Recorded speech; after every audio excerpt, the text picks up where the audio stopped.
At work, the cabin in the woods. Let's get this party started. Despite the brilliance of the narrative itself, this cinematic collaboration from Joss Whedon and Drew Goddard has one major flaw that can't be ignored. The gods that used to rule the earth.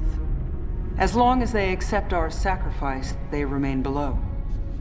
But the other rituals have all failed. As the orchestrators of a plan to appease the gods watch a contrived narrative unfold, Marty and Dana manage to survive the ritualistic mayhem and find themselves in a secret elevator. Army of nightmares, huh?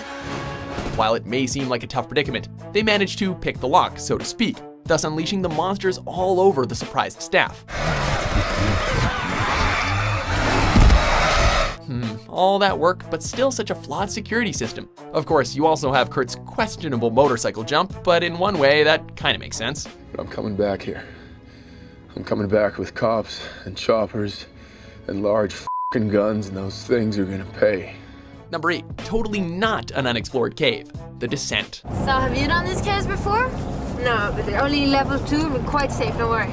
Considering what happens to Sarah's family in the opening events of The Descent, you'd think that Juno might have learned a lesson when it comes to future outdoor excursions. Safety first. Holly, safety first. I don't want any stunts this time. But these are the movies, and if you're gonna take your loved ones spelunking, you go big or you go home. Of course, Juno didn't exactly tell anybody the truth regarding the unexplored cave system. So naturally, there were all kinds of screwed and left to battle some deeply annoying creatures known as the Crawlers. And I guess you know what happens next. Please say we're gonna get out there. Number 7, run Helen, run! I know what you did last summer.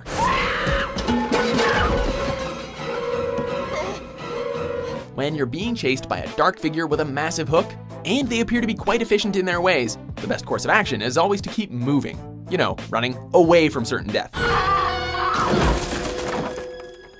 However, in I Know What You Did Last Summer, the beautiful Helen Shivers finds herself distracted by a marching band and obvious safety.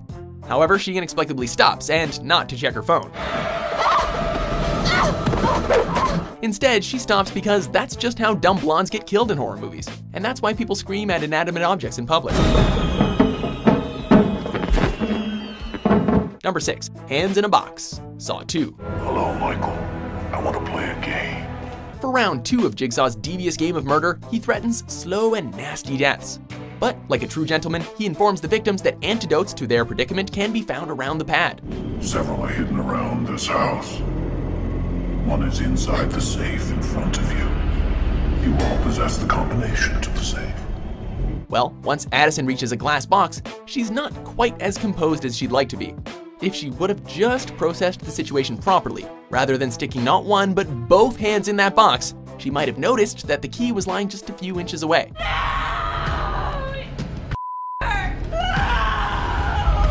Not a sharp move, Addie. Kinda like Lawrence cutting off his damn foot in the original Saw, rather than using his shirt to get the phone.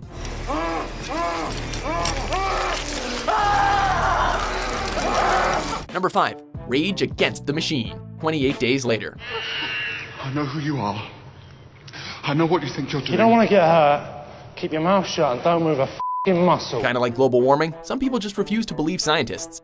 Despite warnings from one in the opening minutes of this zombie flick, a group of activists make a surprisingly idiotic decision. Goddamn liberals. Get the cages open!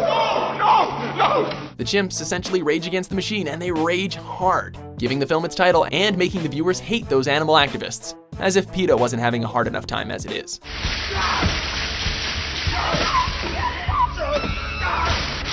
Man, they ruined it for everybody and even managed to infect us with anger. Oh my God! Number 4, a few apples short, Scream. Please leave me alone. By now, we can look back at this scene and laugh, considering we know the franchise as a whole. Still, it's a perfect example of how poor decision-making can make any mild-mannered viewer foam at the mouth, whether inside the movie theaters or at home. Don't do this, I can't, I won't. Your call.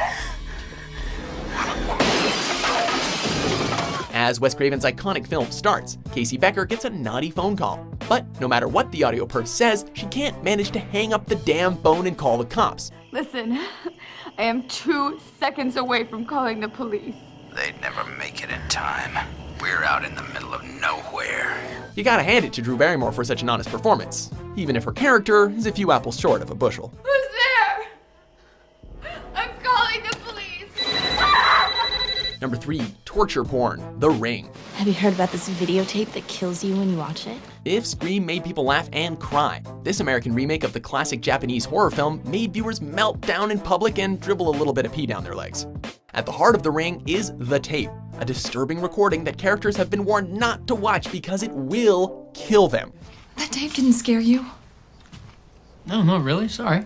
And just like nobody can turn away from a train wreck, the characters in this film naturally just have to know what the F is going on with this tape, as if they actually could know that a creepy girl would crawl out of the TV and drag them to hell. But alas, that's what happens. Moral of this story, maybe just don't push play and go to the gym or something instead. 7 days. Number 2, Did I Do That? The Mist. We gave it a good shot. Nobody can say we didn't. Perhaps one of the most agonizing moments in modern cinema, a man comes to the proverbial crossroads after the mist wreaks havoc. Yet this path of escapism involves death for his entire crew. For once.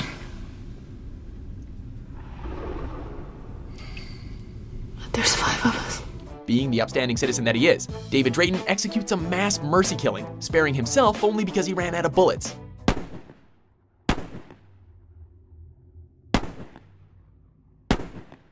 But surprise, the war is over, as the US Army rolls up and inadvertently delivers the knockout punch to old Davy's very soul.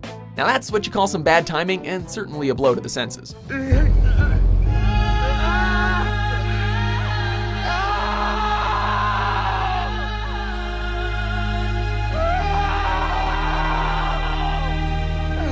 Before we unveil our top pick, here are a few honorable mentions. Kick that f***ing map into the creek yesterday.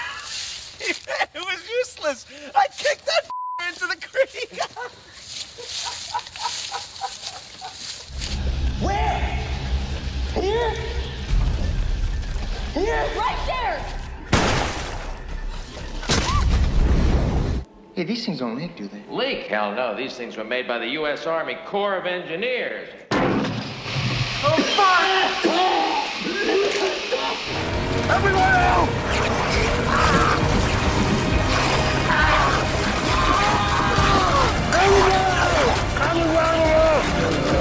Number 1, Municipal Mismanagement. Jaws. I pulled a tooth the size of a shot glass out of the wrecked hull of a boat out there, and it was the tooth of a great white. When the remains of a dead body are found on shore, Mayor Larry Vaughn doesn't balk under pressure from local authorities. Look, we depend on the summer people here for our very lives. Rather, he stands tall in the name of the almighty dollar, even if people later describe ginormous teeth in the wrecked hulls of boats.